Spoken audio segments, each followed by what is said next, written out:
I'm here in Brussels, and we're going to go over some Sky 360 hardware. We have all the hardware here, so Lionel has it, and basically some of this stuff was given. This is actually, how much was this lens? It's about $1,000. $1,000. So how did you get this? Where did they come from? Well, it came in the mail. Some generous donators of the Sky 360 organization. Excellent. It was a crypto billionaire, right? Apparently. A crypto billionaire donated, $15,000 for some of this equipment. Yeah.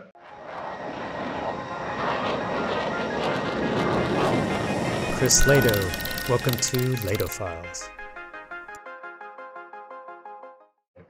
A drone in I guess it's in Brad's backyard. That's been tracked by Mike and FC Barros code using OpenCV. Okay, I'm here with Lionel. Hey, how's it going? He's been a long-term patron, and I remember back we talked, and you asked, how is there any way I can help? I'm super motivated, and I was like, man, with your skills, Sky 360. I haven't contributed anything to that, but all of the team, regardless. Let's go through the hardware. Okay, so the hardware starts with a 500 watt power supply. This goes into the Nano, the Jetson Nano. The Jetson Nano reads USB, has a USB camera one, which is this one. So that's the eye of the Jetson Nano. The Jetson Nano. So that's just a small little computer, really, right? I mean, Jetson Nano you have over here, this thing. Yeah. Okay. Yeah. Exactly. So we don't want to open it because your house is being painted, so we don't want to ruin it by Portuguese painters of all people. So this is the brain. So do you think this is enough? I thought the Jetson Nano wasn't quite good enough. Like they needed the higher levels. I think this is too much because we are now going the Raspberry Pi route. Okay. So this might be obsolete already. So, but I think that in software you can always optimize things to run on a smaller hardware, because now that you see what the Ukrainian guys do, actually I think we're gonna maybe figure out a way to do 100, 200 frames. Oh, really? So that's after the Ukrainian captures in Kiev that I covered? I think that's cool. That's very much what they said in there. Yeah, say, it was very super high so they FPS. Had frame rates of 50.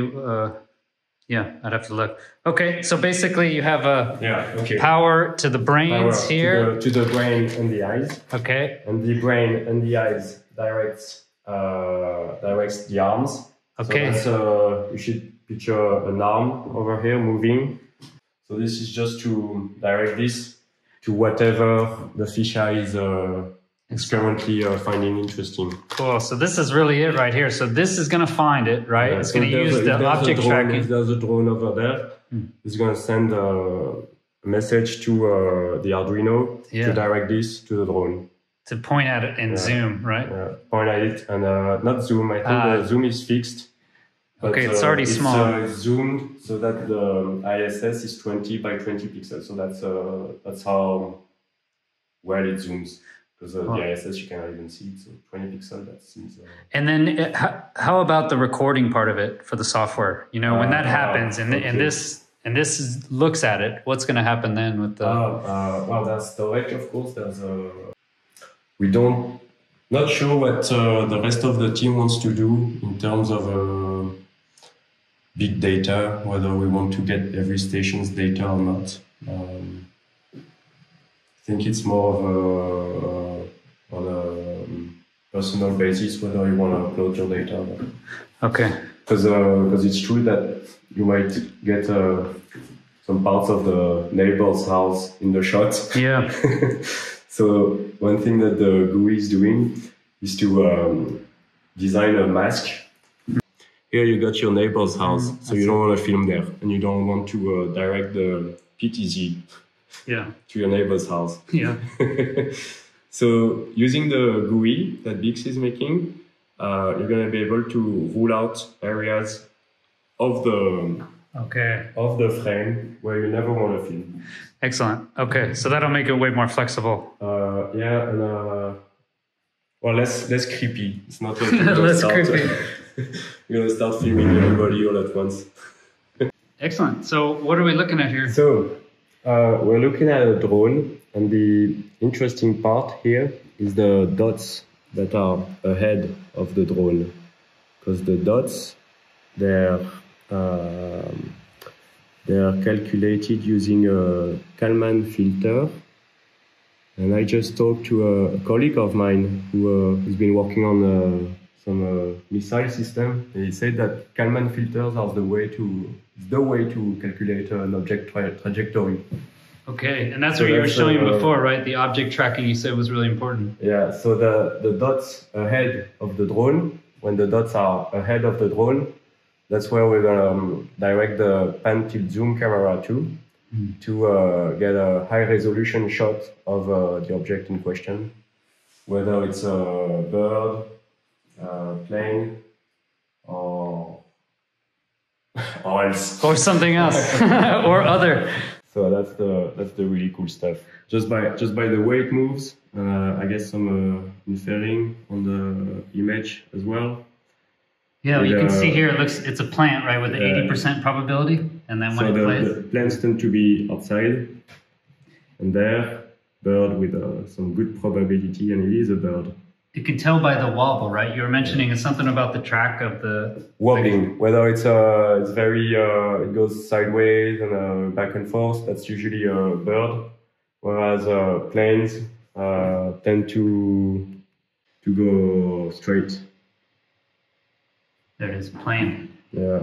It's 100% sure.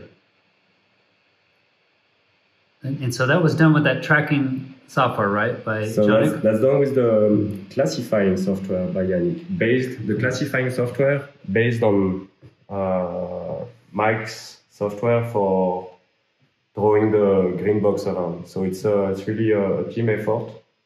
So we're sure we'll get there. We're filling all the boxes of we're filling all the moving parts of the device.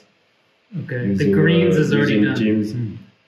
Well, that's I say it's done, but it looks very complicated because it's like the James Webb Telescope. That thing's got to be cooled down to perform. Okay, this has to be cooled. This has to be well, at least in a controlled climate. So there cannot be high temperature, low temperature, high humidity. So it's got to have a cooling system that can work both ways. It's got to be able to withstand 50 degrees heat and minus 50 degrees cold. So there's this vent right here, and from what I understood, the vent is going to work both ways to expel heat from the nano and to cool, but I'm not sure how it will cool. But that's a big topic in itself. The climate control, that's a major topic, which say a good half of the team is working on this climate control. On this climate control stuff. That's the major effort of the Sky 360s. Then there's the. And which did you work on? You worked on the top. I'm working on the yellow stuff that are not done yet. Okay. We're never gonna see the production. It was quite interesting too how you're doing the coding, right, with ChatGPT. That was quite interesting. So can you just go through basically, what you do each night? How do you do this coding? So I copy. So I copy my friend's class. You copy his class? Okay. I copy his class and I say, can you, so how do I do? So I copy the class and I say, okay, I want to change the update function so that it performs a query to a service with X and Y's value. Oh, okay, I update the class. Okay. Works so well. And it just knocks it out, right? Yeah, it just knocks it out, and you gotta test it, but it mostly works. Yeah. Yeah. Amazing. Yeah, there was something I wasn't too happy with because it spewed a URL here. I say, okay, no, not a URL like this. I want to call the class. No, not this one. I said no, this class. And I put the other class. So what does this code do? So this code is going to draw another iteration of the leading blue dots. I see. The leading blue dots, that's what I'm working on. I want to get another version of the leading blue dots. Because the leading blue dots are going to direct the scope. Okay, those tiny little leading blue dots right there. Those leading blue dots, that's where that's the magic. That's where the magic is happening. I see. And, that's it, yeah. That's some mighty complicated code that Mike's been doing. Look at that. Oh, okay. Look at that thing. Look at that stuff. Does that look like science or not? Yeah, science. Science. That's cool. Anything else on the software stuff you want to show? Yes. Yeah. Okay. So the Discord. The Discord is full of artists. So there's this guy who used the video game framework to create some training data for what we want to see, because everything's calibrated to watch the ISS. So that's a video game representing the starry sky, and there's the ISS here somewhere moving. Can you see it?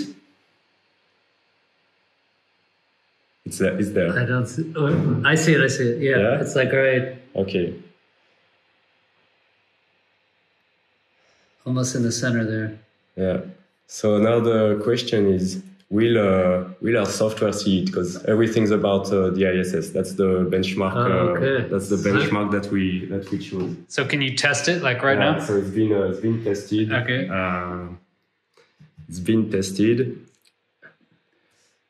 Okay. So let's see if Sky 360 tracks the ISS. Right away, tracked it. Easy. With the little blue dots? Yeah. So then the idea is that tracking will direct the point to zoom camera, which is still in development. It's going to direct the point to zoom camera just a little bit ahead, hoping we get a good frame of the ISS. So here it's 2 by 2 pixels. And once shot with the scope, it's going to be 20 by 20 pixels. 20 by 20. Okay. When it's 20 by 20, you can sort of discern shapes on it. So it's not a dot. You should see the panels. And Richard says we can resolve it then. Once you can see a shape, then you can run some real classification on it, rule out the planes and birds and bugs. And once we have shapes, we're gonna have classifications. Okay, cool. So nothing's optional really. Yeah. And see that guy with the video game framework. It's really cool what he does. Multiple UFOs. Okay, so he can put. Well, that's cool, right? Because has anyone seen something like that? Yeah. If someone, it would just throw it out. Normally, the software should just throw that stuff out, right? How do you identify something you've never seen before, I guess? Well, the software... here it doesn't care whether it's seen them before. Just know that they're dots and they're moving. So the fisheye tracks them, no problem. On which one of these 3 dots are we going to direct the pan tilt zoom to? That's a decision to be made. I don't know. I don't know how that can work. Maybe you can try every one of those in sequence. Yeah, there are those little gotcha questions, right? You're only going to figure it out by kind of doing it, it seems like. Well, if we catch one of them, that's already pretty good. But we shoot for the moon. Excellent. Okay, hope you guys enjoyed this Sky 360 update. Thank you so much, Lionel. I got you actually giving you the shirt. I've worn in most of my videos, actually. This is the shirt. Awesome. And sorry, I had another one, but this is what I gave you. UAP Society. Awesome. Excellent, man. No, thanks for all your support. Thanks for doing this stuff. It's so awesome. And thanks to Sky 360. It's fun stuff to do. Excellent. If you're interested in this stuff, man. Yeah, you're like the spokesperson for the project. Yeah, try. I want to get in the zone for programming and whatnot. I put one of your videos. Awesome. went through. So it's like a background, interesting stuff, puts me in the mood. Well, you motivated me when you signed up as a patron and we talked, and you were so motivated, and I get motivated from audience members, and just like you got this hardware and it motivated you, you know. I think the movement's going. I'm very excited, optimistic for Sky 360. So this is the year. We're getting the alpha out.